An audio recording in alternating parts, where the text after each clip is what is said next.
Morning, all. Good morning. Hello, Karen. I'll How are unmute right away.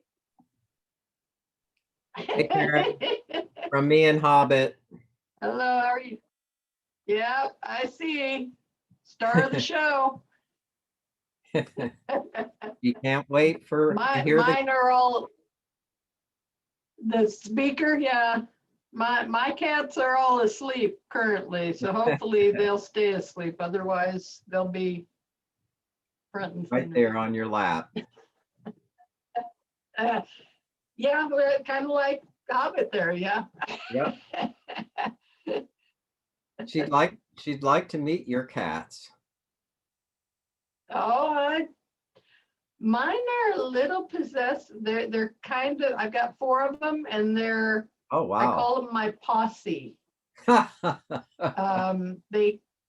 They came to me as a group from my neighbor's barn, and they decided they liked me. And they live in your house? So, they're indoor cats now? oh yeah. Karen, everyone likes Yep. you. Why does that surprise you that 4 cats would? Cats particularly. I am. I don't believe I've ever had a cat that hasn't just adopted me. Most of them have all just shown up one way or another at my door, and I'm a sucker, No, you're not. You're and they know it. you're humane. You care about all God's creatures. Yeah, I am small. I am that. No, the 4 cats that I have are all male, Oh, and they are all neutered, good. but they are best buddies. So.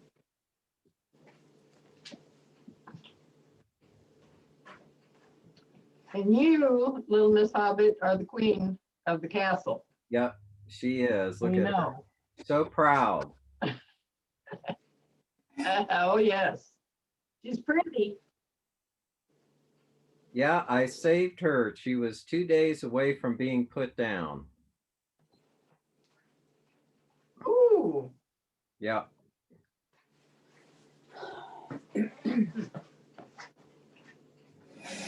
My goodness. Hey, have you had any luck getting shots? Anyone get their vaccine? Great. How did you do it? Where did you go, Gerald? Oh, you're on mute. Gerald, you're on mute.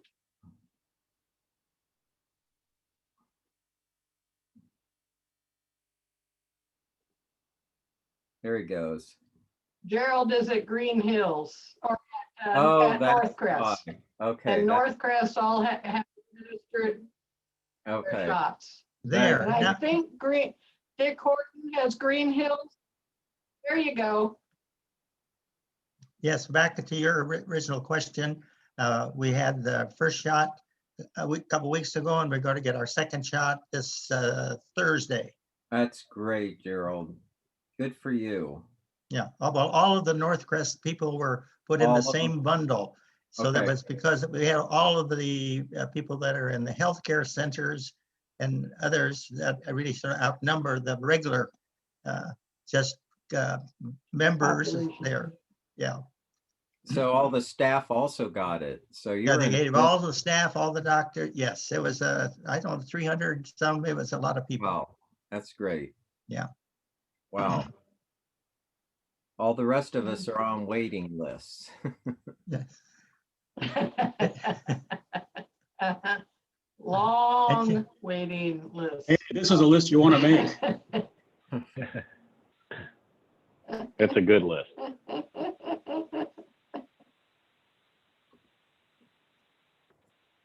I am surprised at how many people I've talked to that said even when offered, they're not going to get the vaccine. Really?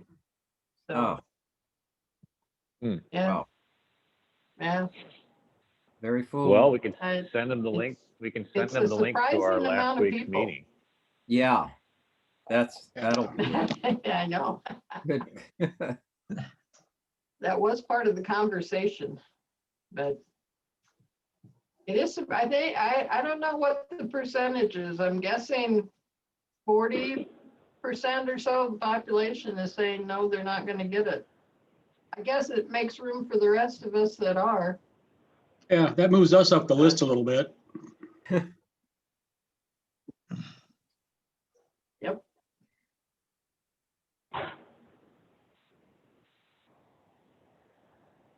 From the feedback that we had from the different Northcrest people, everyone had the first shot just fine and no one had any problems at all as a That's result of it.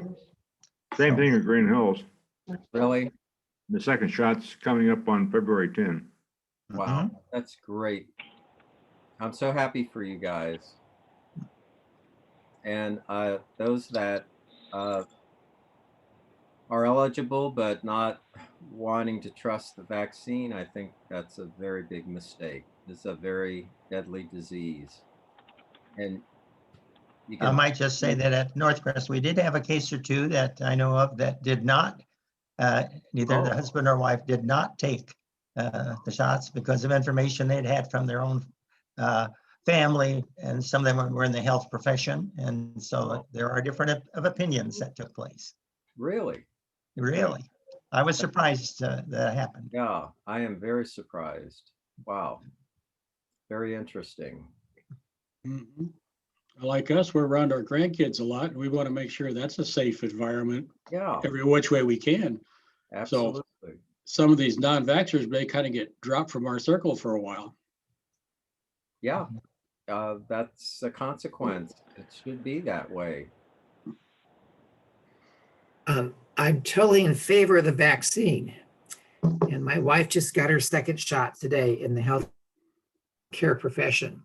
Great. One person I heard from was having a hip transplant, which I have never heard of that procedure. Her Des Moines-based surgeon recommended she not have the vaccine at this time Oh, because of the many potential things coming up with that surgery. That was one of the two people at Northcrest that I have heard about. I would say just the opposite. John had his hip replaced last Thursday and they told him to get the shots. wow. So he's had one, but not two. Yes. Different views. Right. In this case, the surgeon differed with her Ames personal physician Um, on what to do. So that was Well, just in one John- example that I In have. John's personal case, it was the experience surgeon that said to do them. So with. Yeah. So, Wow. so how did his With, how was his procedure? it went very well, George. Thank you for asking. He's recovering well. We're glad to have him home. Wow. Susie, that's is great. there anything Dr. Sherholtz could use, need? How could we support you guys? Oh, that's so nice of you. But no, I think we're clipping along really well at this point. But can I put you in my speed dial? You bet. You bet, Thanks, Susie. Jeannie.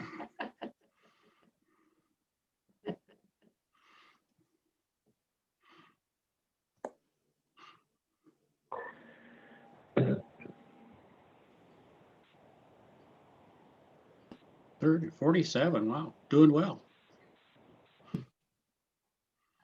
I would like to see our average, Yep. but I bet our average is over 60 probably on a weekly basis. We have pretty good attendance. Pretty steady. Should have a bit more today because of the mayor. But if you would like to get started, Yeah, we'll get a couple things rolling here so that when the mayor comes on, we can be ready for him. So while we continue to add our members, we're going to go ahead and get our meeting started and welcome everyone to February. Welcome to the February 1st meeting of the Rotary Club of Ames. I was just thinking, as I was preparing for this meeting, that I sure would like to share the duties of the Pledge of Allegiance. So be prepared. Someday I might call on you. So make sure you're ready to roll with the Pledge of Allegiance. But in the meantime, if you're ready and able and willing to stand, let's go ahead and do our virtual Pledge of Allegiance. I pledge allegiance to the flag of the United States of America and to the republic for which it stands, one nation, under God, indivisible, with liberty and justice for all. Thank you. I am not aware specifically of anyone in our club, other than I just heard, right? We had a hip replacement. John Shearholt's doing well. That's good news. Anyone else in our club who might need an extra thought that I'm not aware of, please feel free to unmute and let us know if there is. We do have a message here. Carrie McPartland, so sorry. So Carrie McPartland's mother-in-law passed away last week. So if we would, please keep Carrie and her family in our thoughts and prayers. Are there others in our family?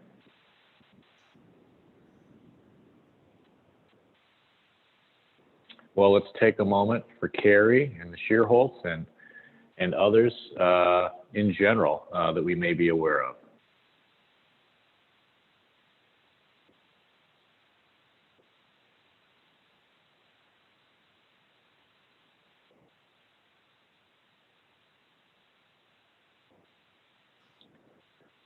Okay, thank you. Doesn't it seem like January just flew by, or is it just me? I feel like January went very fast this year. We have a few announcements, but what I'm going to start off with here is welcoming our new club member, Abby Howie. Abby is on our call today. Welcome, Abby. She transfers to us from the Rotary Club of Boone. Abby is a senior loan officer, senior vice president with Haila Bank. And so welcome, Abby. Thank you for joining us virtually, and we'll look forward to meeting you in person as soon as we can. With that, I'm going to have Andrew Zabracki, I believe, unmute and welcome you and others with our welcome song. So welcome, everyone.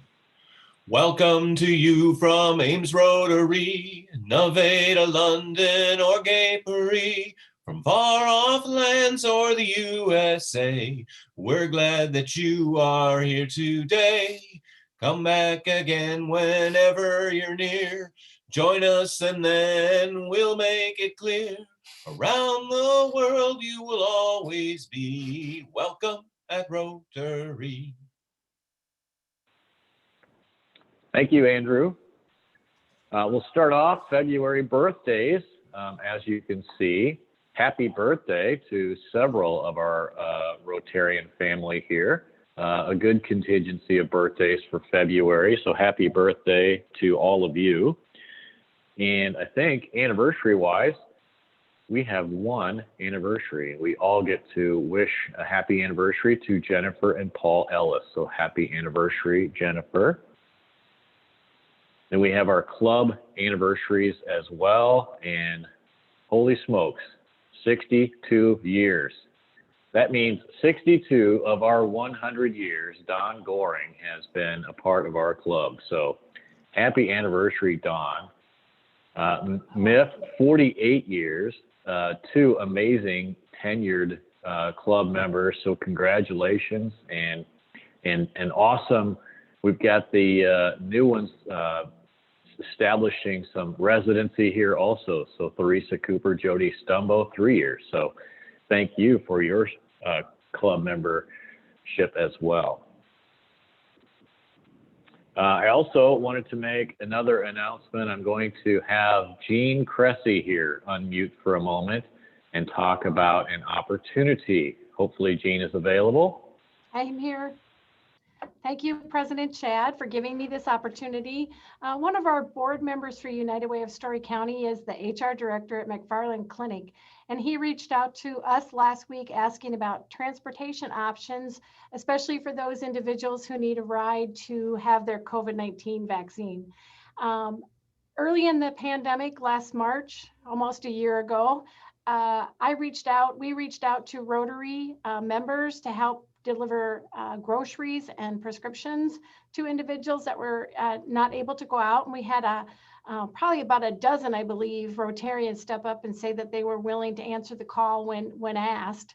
So I'm looking at doing that again this year. I reached out to Jeff Isles. He's one of the volunteers that helped last year and said, does this make sense to us? And instead of actually coming up with a Rotary list of volunteers, I thought it would be best for us to promote the voluntary transportation program through our own Central Iowa RSVP. This program has been in existence in Story County since 2009. And what it does is it allows volunteers that are 55 and older, so that includes quite a few of us Rotarians, to actually provide service to those in need. And so what we would do is we would sign up as a volunteer driver through RSVP, and we would be on their list and be able to answer the call if somebody needs a ride.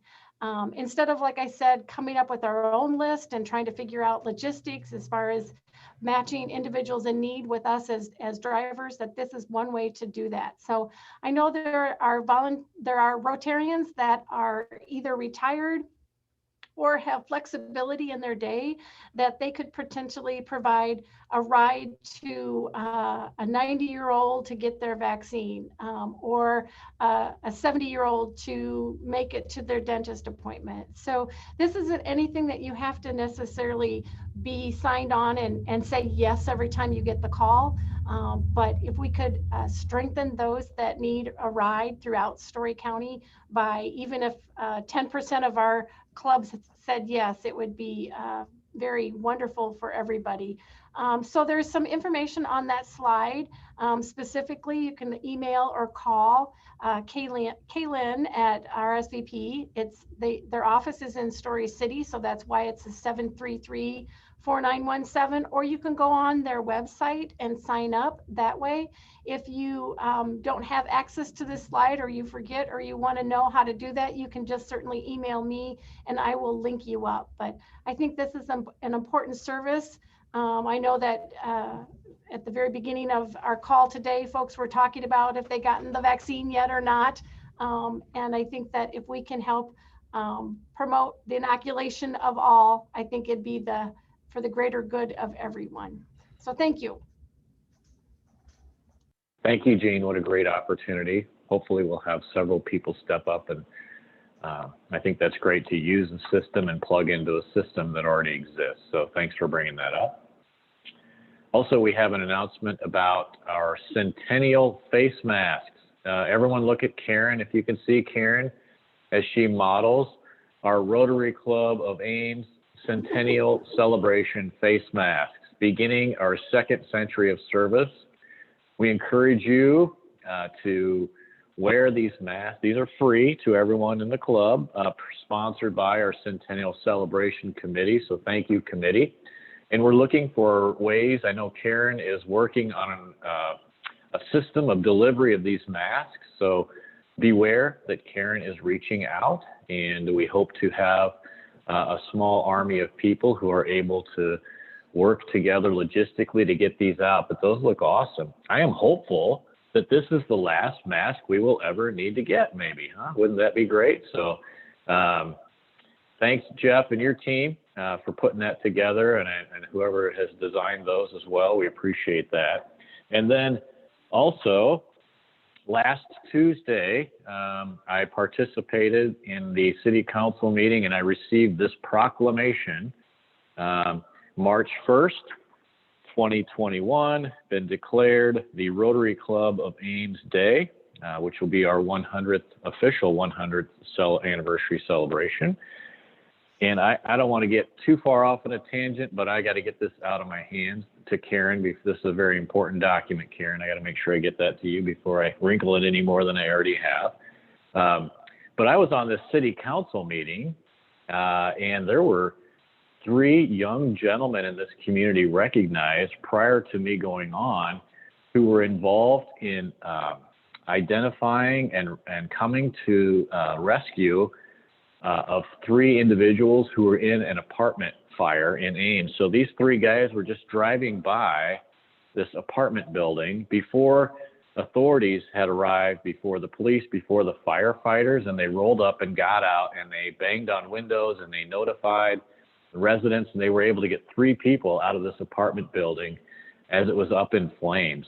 So that's a pretty cool, awesome thing. I think that was a very brave display of duty, and their message, you know, when they asked them, when their message to everyone was, you know, if you see something, say something, but don't just assume that it's already being taken care of. I mean, they were the first people to arrive, and they did the right thing by banging on windows and getting a ladder and helping. So that was awesome. And I think that's it for announcements. So I'm going to have our own Liz Beck and Gerald Klonglin unmute and give us a bit of insight onto the global grant process and how the Rotary Club of Ames is helping make that a better process. Take it away, Gerald. Welcome, everyone. We're going to have a show here in just a second coming up. And we're going to be seeing that we have really a focus on how the world of Rotary has changed from charity to development over the last 20 years. Okay. And it starts with clean. Yeah, it starts with clean water is where we're going to focus on in terms of beginning and the founding of the really what we are doing in the year 20,000 to 29. And one of the first things that we did in 2003 was to Donna Cowan and I traveled to Tanzania.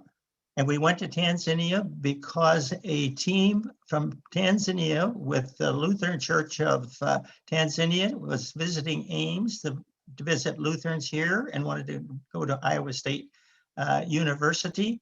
And they were very much interested in understanding funding mechanisms. And so we ended up with a trip. Donna and I went to see the Rotary clubs in Tanzania. But we found out that there were only 10 in the whole country and that there were only 1 up in the area, in the Kilimanjaro region area, where we would be able to do some work with the villagers, again, in the mountains that are there. And we went to the Rotary Club of Moshi, and this is right at the foot of Mount Kilimanjaro. And the people said, oh, well, as you know, we can only have 5 grants any 1 year. And so and they say, we're already filled up in 2003, 2004, 2005, but we do have 4 and 4 in 2006, but we have 1 left. And they said, we would really like you to take that one because the Rotary Club of Moshi, had never worked with any Rotary Club in the United States.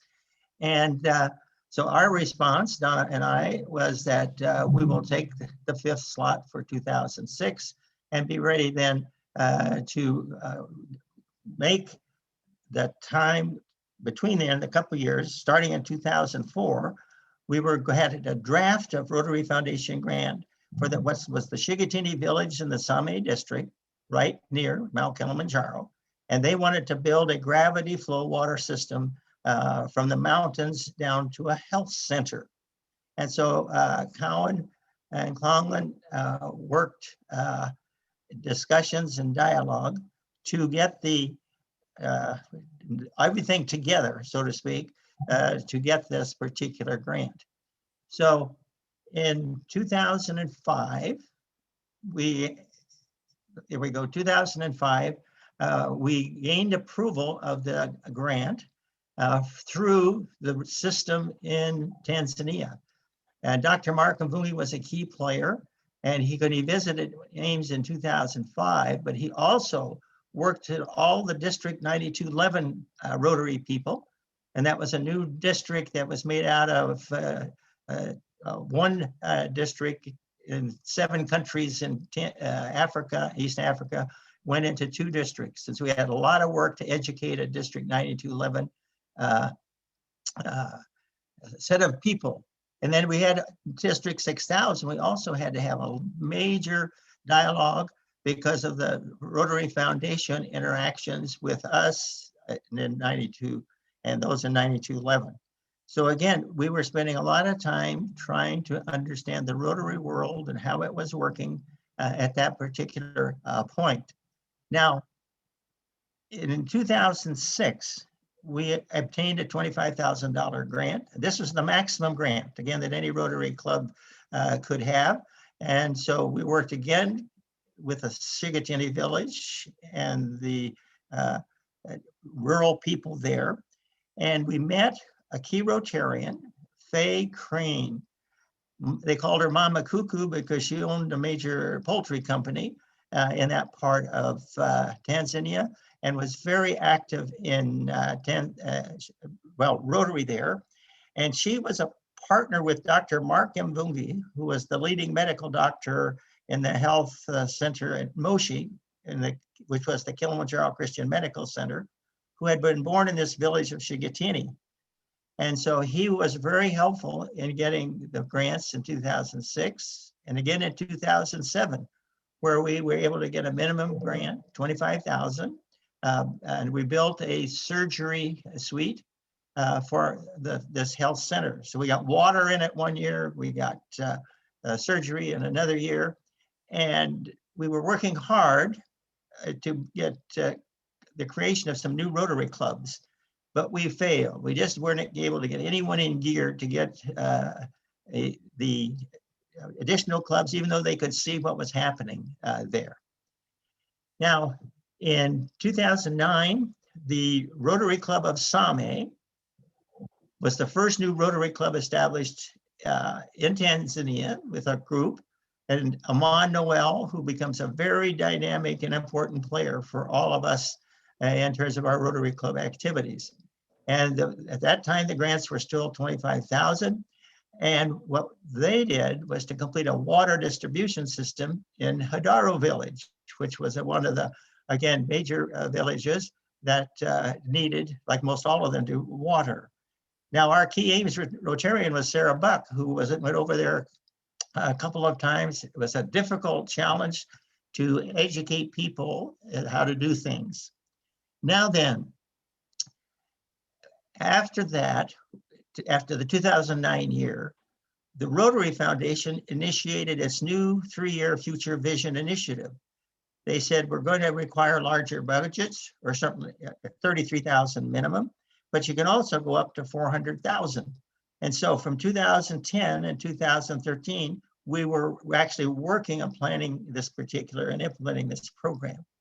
Now, what happened is the Rotary Foundation selected 100 Rotary districts worldwide to be eligible to develop large-scale grants.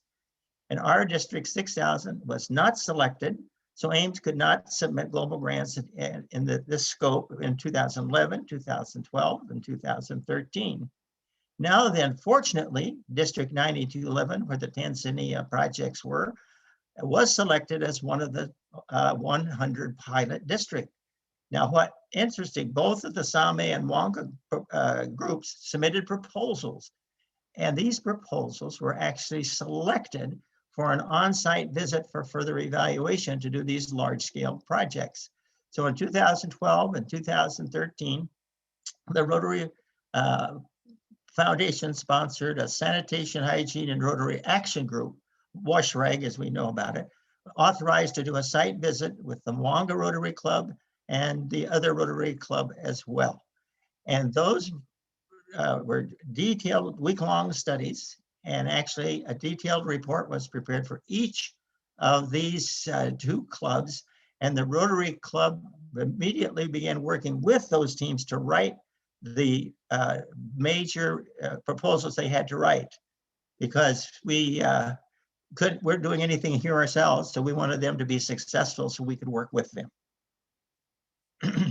So, okay, now, okay, after we did the initial work that we were approved, we being the Rotary Club of Ames and the Rotary Club of Same, we were approved to do a global grant activity. And it was and here are the 3 or 4 grants that we carried out then in 2014-15. And you'll notice the budget's 250,000, 240, 290, 324, major amounts of money compared to the $25,000 that we had before.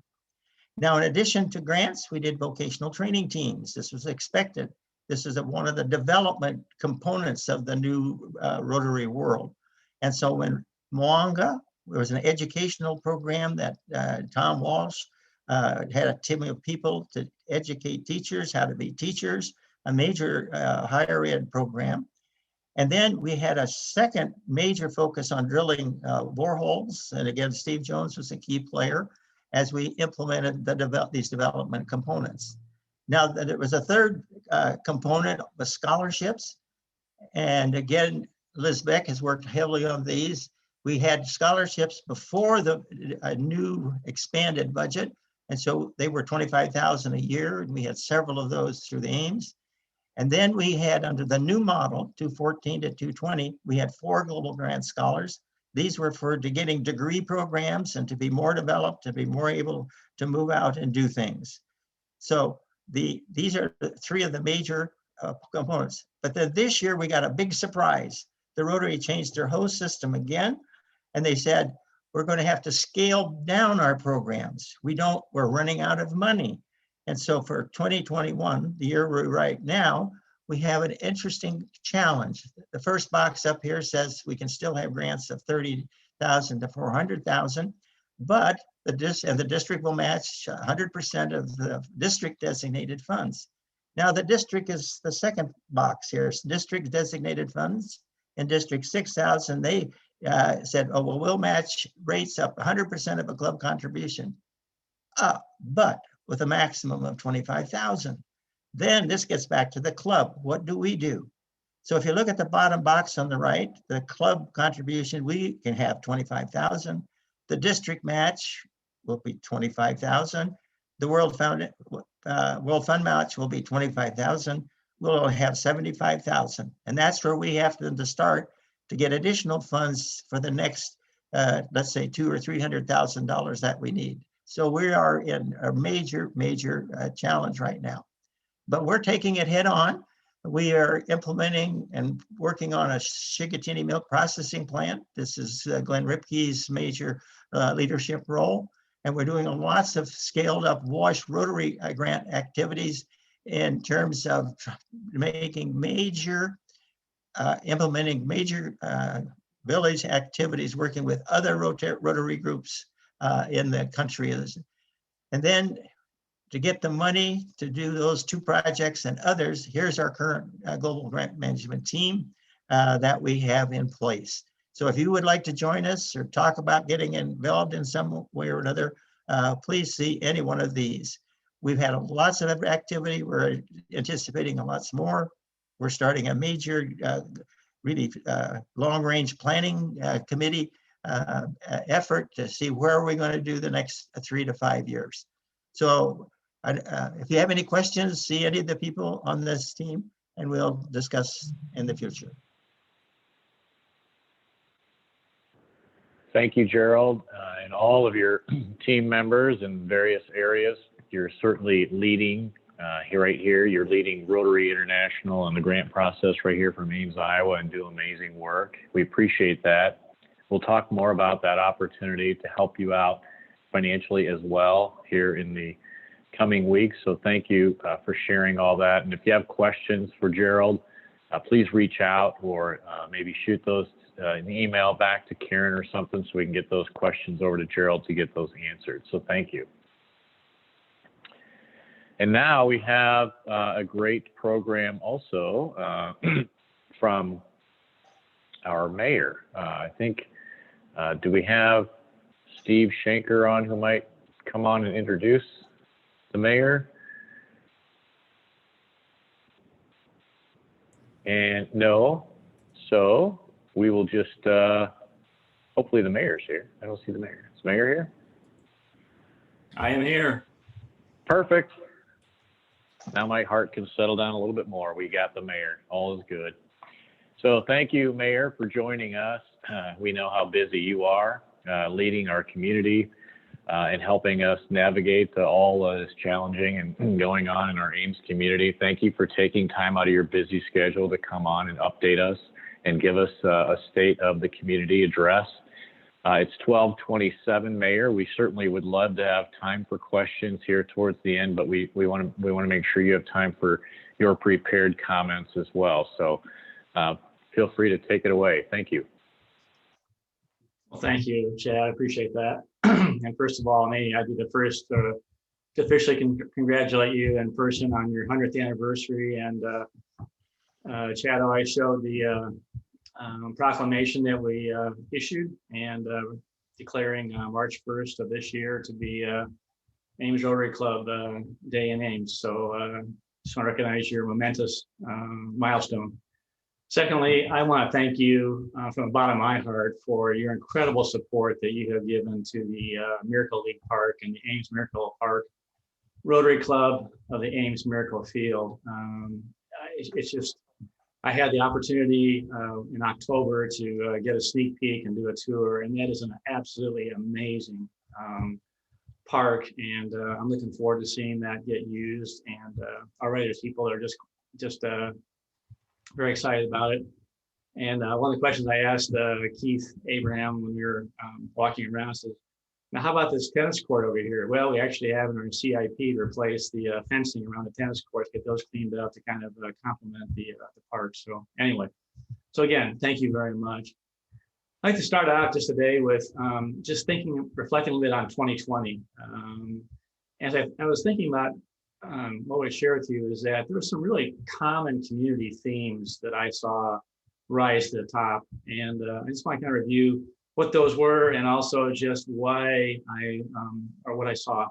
The first is collaboration and partnerships. And that became so evident not only in the pandemic, but also during the derecho event. I shared with you back in April of last year, just how there was unparalleled partnership and working together between Iowa State, the county, McFarland Clinic, Mary Greeley, Public Health, the Chamber, League, nonprofits, United Way, and surrounding communities. And that continued all through 2020 and continues even to this day.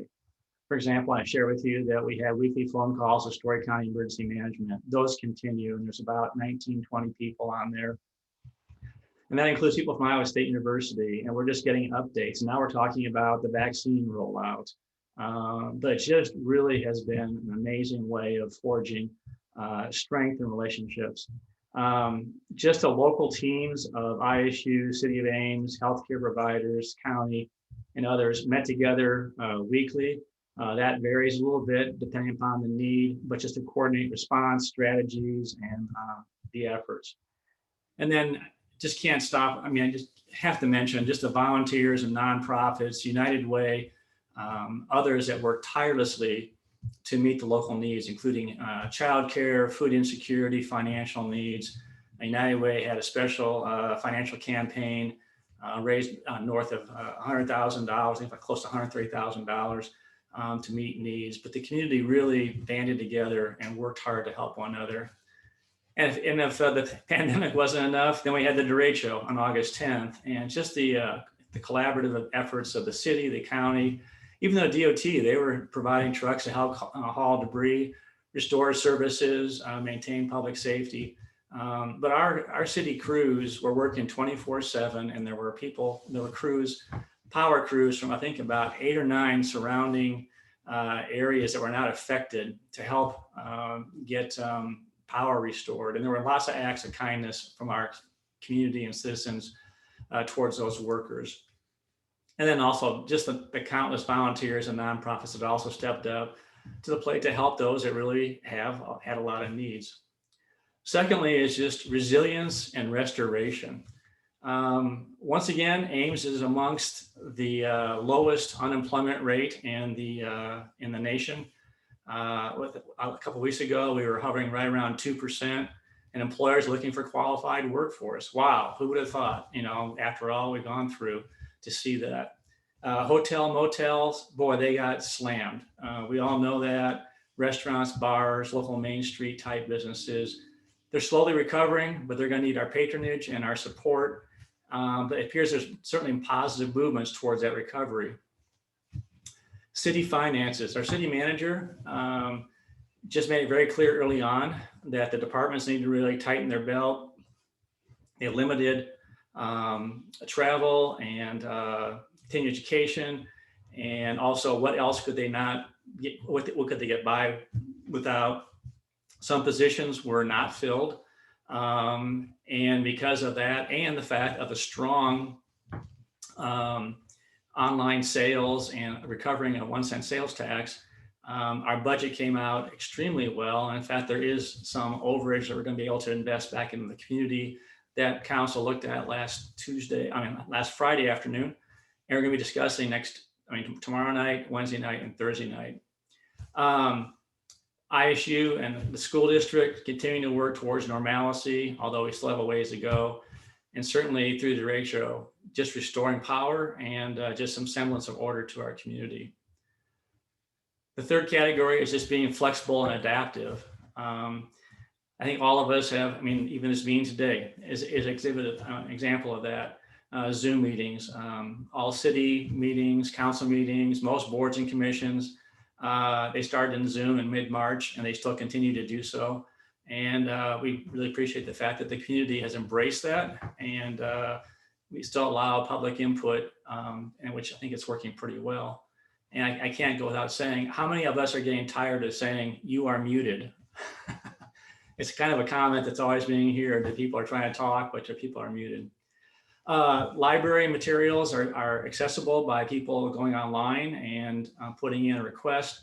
And while it still has doesn't have much option to get into it, our goal is long-term is to be able to get that back up and open. But the point is, we're flexible and adaptive to provide necessary materials. And my understanding is we're in the hundreds and hundreds of collection items each day that are delivered to people in their cars outside. Parks and Recs last summer and fall, we had classes outdoors to maintain activities. But our staff even ended up, on Parks and Rec, for example, full-time staff members were out mowing lawns in the park area instead of part-time, so we could avoid layoffs. And it's my understanding we didn't lay anybody off at the city from a full-time standpoint, which I think is really quite remarkable. And the fourth category is progress in the midst of the pandemic and derecho. Some of the projects that have continued to move forward this past year include the South Grand Extension. I mentioned this to you last year, and I'm looking forward to cutting that ribbon, hopefully at the end of this year. South 5th is already complete, and you can access South Grand from Duff Avenue through that new connection. And also, we're going to be paving the bike trail that goes from South Grand all the way to the Research Park. The Vet Med trail is being paved, and also we just recently, the council just approved a contract to go ahead and pave the balance from South 16th up to South Grand. Public work projects continued at North River Valley Park. A low head dam, which helps with the fish, helps recharge our aquifers, but also some recreational features has just getting completed. Obviously, the Miracle Park high school construction is underway. And also at the Research Park, Collaboration Place Street was extended over to South Riverside Drive. And then we saw the John Deere Research Facility opening up. Those are just some of the projects that moved forward this past year in the midst of all the things that was going on.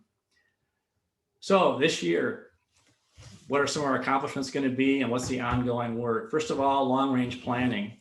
The Ames 2040 plan is our comprehensive plan for the community. That is almost complete. Council and staff spent a lot of time this past year going over that. It's going to be, I think, a very usable and important document for our community moving forward. We completed a long-range transportation plan that goes out to 2045, which sets priorities for everything from multimodal trails to streets, to traffic signals in our general metropolitan area. Sustainability, I shared last year about the biodiesel, the B100 trucks that was in partnership with the REG. That was so successful. We are actually going to be adding 6 more trucks using B100, and our hybrid heat police cruisers are working quite well. So we're going to see that fleet grow. We're going to enter into a waste to energy study to look at the future of our resource recovery plant that's already 40 years old. We were one of the first in the nation to convert waste into fuel, and that continues to this day. But we need to look at what is the future of that and what are the needs. Our greenhouse gas inventory was completed, and our RFP was issued for a climate action plan, which will take about 18 months to complete once it's initiated. We're going to be enhancing quality of life in the Ames community. You may have heard about this reinvestment district and redevelopment on Lincoln Way.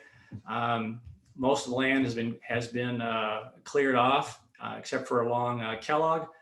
You see Starbucks kind of standing alone by its side, but that's going to be replaced by a new coffee shop there on the where KFC and Taco Time used to be. That's just being built catty corner from the Casey's on South Clark or on Clark and Lincoln Way. Redevelopment downtown, there's multiple projects that are going on in varying stages of development. And I also might just go back to the reinvestment district. What that's going to do is it is a state legislator approved program that was last approved in 2015 and allows communities who submit a competitive grant application to capture new sales and hotel tax and use that to better rebuild, redevelop in the reinvestment district. So we learned about this late last fall. The application is due in a few weeks. Council will be seeing some final proposed projects and also potentially some financial information at February 9th council meeting, a week from tomorrow night. But the goal is to utilize those funds to help offset the cost of an aquatic center. And we're also looking at doing a downtown plaza right east across the street from City Hall. There's some images that are available online on the City of Ames website. You probably saw some of those also in media. But it's just going to be an exciting project, and we hope that the aquatic center also comes to fruition. And we're certainly seeing park improvements, Miracle League, Homewood Golf Course. We have a new clubhouse under construction, and there's other projects are being proposed in this next FY 21-22 budget. And then on the old Ames Middle School, you probably see construction going on. We have lots being developed for affordable single-family homes for those that qualify. There will be also some market rate lots. And also we have a very attractive multifamily housing project just to the south and east in that area that will be for those in the LMI qualified category. We're also you're going to start hearing about communities of excellence, thanks to Mary Greeley Medical Center and being a Malcolm Baldrige award winner. Malcolm Baldrige also has a program called Communities of Excellence. There's been a steering committee that's working together. It's about a 5-6 year plan that we go through. And it's one to just envision a future for our community to further build upon the quality of life. We're seeing rezoning of the Prairie View East Industrial Park being accomplished, and we're bidding the underground utilities. So we hope that we'll have that ready in the next 12 to 18 months. So we start seeing some industry. And then the other thing that our staff has been working on and has really spent a lot of time on is the Ames Police Report, A Path Forward. They spent a significant amount of time this past summer. It was presented to council in September, then was reviewed again in November.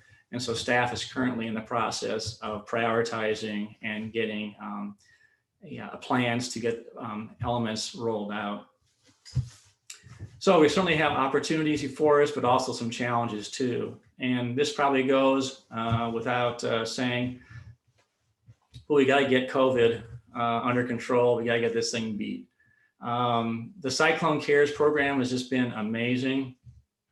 Wear a face mask, wash your hands, socially distance, stay at home if you're sick. We've got to continue being diligent and vigilant on that. I just want to have a little editorial comment here on vaccinations. We saw a presentation Thursday night on our call from McFarland Clinic. You see images of people standing in the rain waiting to get vaccinated. You see people that are just clamoring, they're complaining they can't get on a website. I can't tell you how proud I am of McFarland Clinic and what they have done to get set up vaccinations. And one of the comments that was made by the presenter was this, is that we have to do what's best for the community. And man, that just resonated with me. If you go to their website, they are very clear, they're very transparent how they're doing it, but they're starting with the oldest residents, and the oldest resident, I believe, is 108 years old. And McFarland is calling people, and they're going down in ages. So if you're 100 years old, you might be getting a call already. If you're closer to 65 years old, like I am, I'm going to be on that list. But that's okay, because studies have shown that 80 years and older, that's where we have the highest death rate, and that just keeps on going down. And so it's just, to me, has eliminated all the hassles, the concerns, and also on their website, they're going to show where they're at. So the graph will be updated. So you can see, well, they've already covered the people that are in the hundreds and maybe getting close to net 85 or 90. But please go to their website. It's very clear, very easy to navigate. You can check and see if you're on the call list. If you're not, you can go ahead and enter your name. But my hat's off to what they're doing. And it's just, I think it's we should be the model for the nation, honestly, and how things are being rolled out. Second opportunity and challenge is going to be replacing our indoor aquatic center. We're so thrilled that the new high school is being built, but the jointly owned and operated municipal pool at the high school site will be demolished a little more than a year from now. And so Ames will be without an indoor aquatic center that the city jointly owns and operates. So that's one of the motivations regarding including the aquatic center as part of the reinvestment district. Another aspect is Ride ridership. As you can only imagine, with the decline in with the hybrid model at Iowa State, and just the concerns that students had, ridership is way down. And why is that important? It impacts the funding, because ridership is used as one of the metrics for getting federal and state funding. And so it's something council's aware of. It's something that the transit board is acutely aware of, and also their leadership. That's something that we're going to have to be monitoring. Another one is diversity, equity, and inclusion. It's a very important topic. It's one that is on the forefront of everybody's minds. This past January, council adopted a biennial goal, which is to develop a shared understanding of diversity, equity, and bias as they relate to council decisions and the policy-making process. And COVID really kind of threw us for a loop. We didn't get any training done this past year, but we are planning on doing that this year. In fact, it's being talked about as part of the goal setting session and also the budgeting. We also had wanted to meet more face-to-face with those who are underrepresented in our community. That too has gotten reduced. But the good news is that we have a partnership with the Iowa State University Community Regional Planning Department. And the student project was, how do we go ahead and engage with underrepresented community members in creative ways? So they just finished up a study and developed a plan in the fall semester. And I believe they're going to continue on this spring semester and help us looking at how we can roll that out. So it's going to be extremely interesting. The city manager's 2021-22 budget also includes creating a full-time diversity, equity, and inclusion coordinator position on the city staff. And it's going to be converting a vacant police officer position to administrative sergeant who's going to oversee DEI training needs and statistical reporting. Additionally, the city council approved a contract with a training consultant who will provide diversity and inclusion training for 1,215 full-time and part-time city employees. That will be, part of it will be completed this fiscal year, which we're currently in, and for next fiscal year. And we continue to participate in, financially support the annual symposium on building inclusive organizations, and the Ames Policing, A Path Forward is something that will continue to be prioritized, implemented, including the 22 recommendations that was affirmed by council to staff last November. Now, last item that I just want to mention is just the concern that we have with mental health. COVID's been hard on a lot of individuals, not only with students, but also young adults, college students, high school, our young professionals, as well as others in the community. And so that's something that we're going to have to discuss and get our arms around. Calls have gone up. There's been our 3/4 time mental health advocate on the staff has been very, very busy, but it's something that we're going to have to, as a community, have some honest and significant conversations on. So in conclusion, I remain extremely positive, and we have a bright future for the Ames and Story County. And I just can't think of a better place that I would want to live. Of course, I'm a little biased. I think we probably all are, but I can't think of a better place to live in our country than in Ames and in Story County. So with that, I'd be happy to entertain any questions or comments that people might have. Thank you, Mayor Haila. The words of wisdom, and we appreciate your leadership. I know Jean Cressy typed a chat that certainly represents what we feel about you, and she referenced how much time you spend appreciating others, but we would also just like to make sure that you know that you are appreciated as well. She references your calm and compassionate voice, really always, not only through the pandemic, but always. So thank you for all you do. Thank you.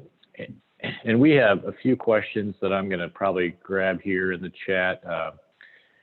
Liz Beck asks about the long-range plan and the transportation plan, assuming those will be posted on the city website if they're not already then? Or? That's correct. And I believe also you can go on there now and see what's actually in process. We're trying to use the website to be transparent and allow people to have access to information. So if you can't find that, let me know, Liz. I will find that out, and you can go ahead and forward it to the Rotarians. Thank you. And Sheila Schofer shares good news. The library opened this morning for lobby services. So that's great news. So how's that? Grab and go. How's that for service, huh? I mean, we've already got taken care of. Yeah, look at that. Things are happening already. Grab and go bags, holds, pickups, select browsing, socially distanced computer labs. So thank you, Sheila, for that update. Park asks, what are new topics for planning and zoning? He wonders. Well, first of all, we have some properties being rezoned out where the old Carmoli plant or facility is in East Ames. It's east of Cornerstone Church and the Baptist Church out there, and 580th. That actually is was in front of council this past week, and they have approved the request to continue or to begin that process of growing the city that direction. I honestly can't tell you what are other topics of planning and zoning. I know that they meet frequently. We certainly have seen a huge decrease in no multifamily projects, which took a lot of their time. But I think the one that will probably take some time will also be the downtown redevelopment, in particular on Lincoln Way. That will be come to their attention, or they may have some interaction with that. And then when you were talking about the reinvestment district and tying the aquatic center to that, Mayor, were you referencing that the aquatic center may be a part of this Lincoln Way redevelopment location, or is that just tying the finances together? That's a really good question, and thanks for asking. In order for a project to be considered by the Iowa Economic Development Authority, the project actually has to be located within a redevelopment or reinvestment district. So because the district has to include the area on Lincoln Way between Clark and Kellogg, it's going to be extended further to the west. And there is the old St. Cecilia School site, which is north of the DOT. The DOT currently owns that entire block. They are planning on vacating that and selling that block. And so the city has expressed interest in that particular location to locate an indoor aquatic center. Now, this is a competitive grant that we're going to be pursuing after. And so there's other communities, and the legislature has set aside or committed $100 million in rebated sales and hotel motel taxes over a 20-year period of time. And we've been told that the largest amount that we could probably consider getting would be $15 million. That has to be supported by the fact that new taxes have to be generated equal to what we're requesting. So it's a pretty intense process that they go through to do the calculations and figure out, okay, how much sales tax would be potentially eligible to be rebated. Unfortunately, the state does not front that money to the city. It actually comes in as they receive it. It gets pushed back to the city. So yes, it's going to be located close to the downtown area. That's part of the requirement for the reinvestment district, but it will not be located within that particular block, Clark to Kellogg and Lincoln Way to the tracks, or to actually Gilchrist. Thank you. And Sheila Schofer mentions, hey, maybe there's an opportunity for the environmental and community support campaign that would be around the Cyride Transit to take the bus to work once a week. So there's another idea there. That's an outstanding idea. Yeah. And then Warren Madden asks about how's the census data collection going, and when will Ames be revising its reporting? It's my understanding that we are just in a hold pattern right now. We're waiting to get the count back. We are apprehensive that we may not see the numbers that we expected. You know, we are at about 66,000 residents. We actually anticipated that we were going to be more than that prior to the pandemic, but because the census was on April 1st and school was already, students were gone, it really caused some concern that a lot of students didn't claim Ames. So once we get the information back from the Census Bureau, then we'll begin to, the staff and council will kind of huddle and determine what we're going to do. And then Liz Beck was asking about, has anyone proposed that reviving the Dinky from downtown to campus would fold into the transportation plan? Full disclosure, I'm a big train nut, so that would be a very interesting opportunity to connect downtown and campus town. It was not included as part of the transportation plan, and I don't know that's currently on the agenda. That would be a transit board a topic. So if people are interested in pursuing after that, that would be the avenue to pursue at this time. Well, I think that's all the questions we had so far. But again, we know how busy you are, but your time that you spend with us and others is very invaluable. As members of a community here, like you said, we're biased. We're all working to promote and make Ames the best place to live in the country, but it certainly helps having these updates from you and having you, run this city with the support of all of your team.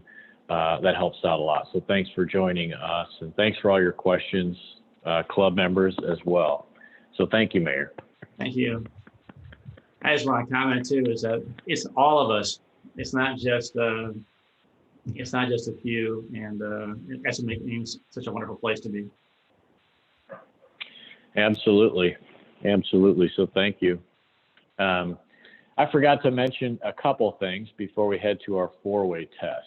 And hopefully, Karen, you can jot down a note to include this in an email and remind everyone. But Jeff Johnson and his Centennial Celebration Committee has asked that we all wear our Centennial masks as we kick off our March 1st Rotary Club meeting virtually. So please plan on having those ready and having those on to kick off our actual meeting on March 1st. We appreciate you doing that.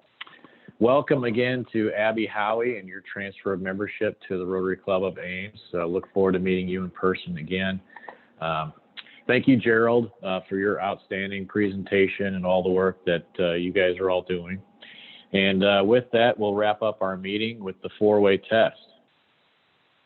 Of the things we think, say, or do, is it the truth?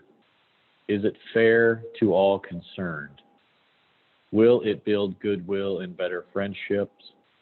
Will it be beneficial to all concerned? So we'll see you next week, if not sooner, and wait for information from Karen on your arrival of your mask.